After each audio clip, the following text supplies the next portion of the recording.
New draft analysis, people. This is the UPA. It is commissioned by JBWestside. There's 20 amazing coaches in here. A lot of familiar faces and a lot of unfamiliar faces, especially for our first few weeks in this league. So prepare to see some new faces that we get to battle against, which I'm pretty excited for.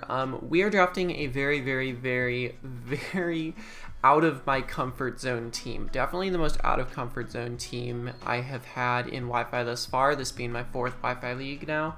The plan is to participate in this one alongside EWT, similarly to how I did UBL alongside UPBA. This one's kind of a longer 12-week season. EWT is a shorter season.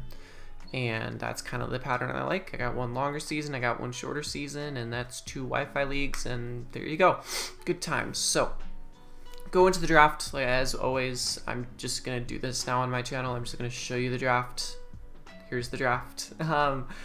It's interesting. I'm not very comfortable with Sun, and it was sort of a last-minute decision to do it. I wanted to pick up Aegislash, and I wanted to get a pivot that was also a dragon type. So Hydreigon was an option. It was actually kind of the biggest option. I also was thinking about certain fighting type pivots. I really just wanted any pivot that could bring in Aegislash, and I gave in and picked up 14-point Kommo-os, even though it's not a pivot. Primarily just because I was like, it's cheap, I like it, and then like a little bit later I regretted it. But not to say I don't like Kommo-os. I actually love Kommo-os, and I feel like I use it pretty well. My issue is just like that I literally don't think it really works that well with Aegislash, but we'll have to find out. Maybe it does. I just think there needs to be a little bit more pivot momentum. So as you can see, Rotom Wash is my next pick. Try to get that pivot momentum, and hopefully with some amount of defog support, pivot momentum with Rotom Wash, as well as sort of the pairing with Aegislash to cover ground weaknesses, fire weaknesses, etc.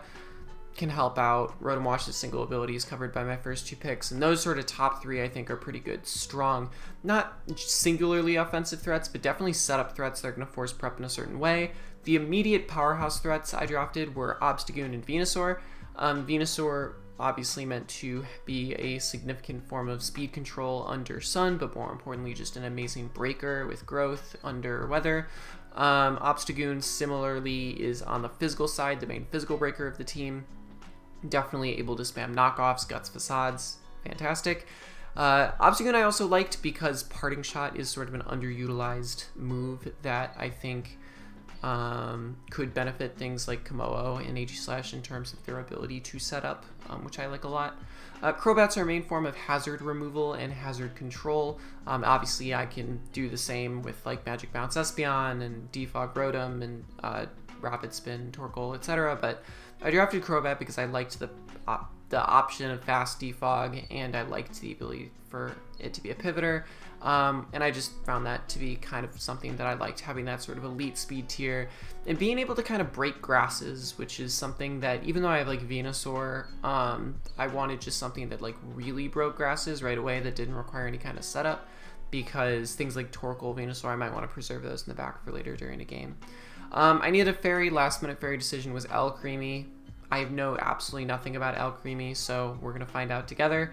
Piloswine is the main ground type of the team. I usually like higher tier ground types, and usually when I draft lower tier ground types, it's when I already have a electric immunity in a top tier pick, so something like a Zeraora, for example. Alas, that is not what we have, but I still think Piloswine is a significant enough threat to force prep in certain ways. Its typing and ability makes it so that electric types still have a pretty hard time finding coverage against it, and that alone can sort of disincentivize electric types from, coming to my matchups.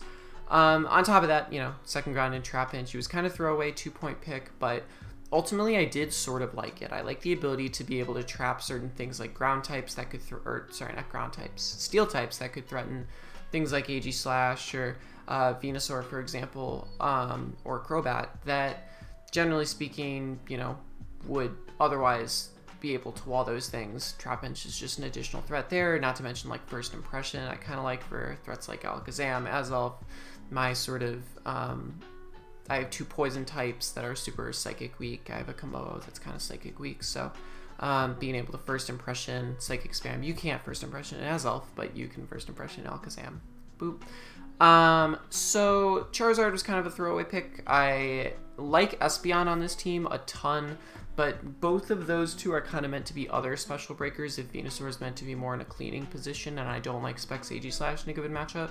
So the idea is just like having something like the threat of Solar Power Charizard under Sun, or just Espeon and its amazing special attacking prowess should hopefully be enough to give me special breaking options on this team. Espeon in particular is a mon that I've been excited to draft for a while. I was actually going to draft Keldeo and then it got picked, so I was like desperate to find a special breaker around the 110-105 speed range.